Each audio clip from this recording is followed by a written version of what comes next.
In this lesson, we're going to continue our introduction to the for loop by taking a look at how to use a for loop to process the characters in a string. A string is a sequence of data just like a list or any other data structure is, and we can use the for loop to perform computations on strings. So we'll look at some simple examples in this lesson. Let's start our program. We're going to call it forintro2.py.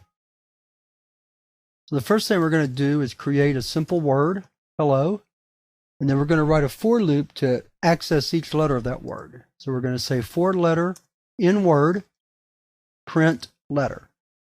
And what that will do is that will print HELLO on a separate line. So let's save the program and exit, and then run it.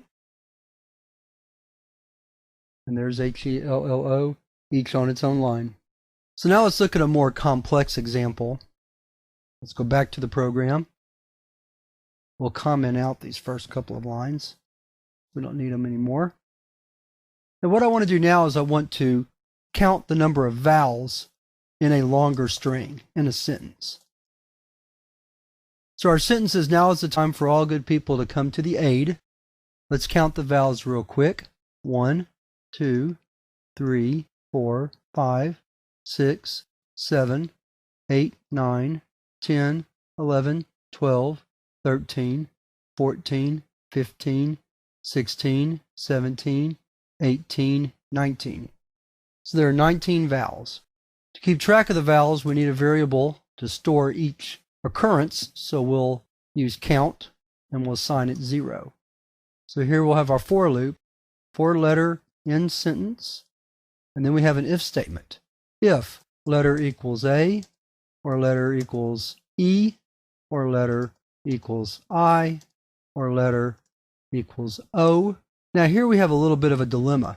We're running out of room on the screen to display this line. I don't want to carry it off to the end of the line, but if I drop down to a new line, Python's going to give me an error saying I didn't really finish off this line. So what I can do is I can continue the current line on the next line by typing a backslash like that. And that backslash tells the Python interpreter to continue as if it was on the same line. So I'm going to come down here and indent a little bit more and say, or letter equals U, followed by a colon, because that's the end of my if. And then the body of the if is simply going to say count is equal to count plus 1.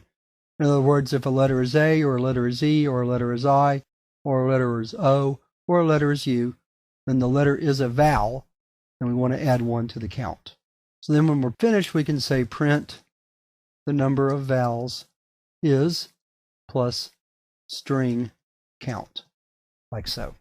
So let's exit and save, clear the screen, and then run our program. And it says the number of vowels is 19. So it worked.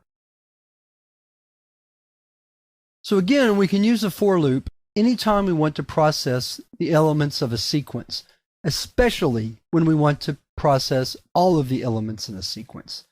That's not to say that we can't use break or even continue to modify the flow of control, but in general, for loops are used when we want to access all of the elements in a sequence. And in fact, anytime we're working with sequences in general, we'll use for loops over while loops.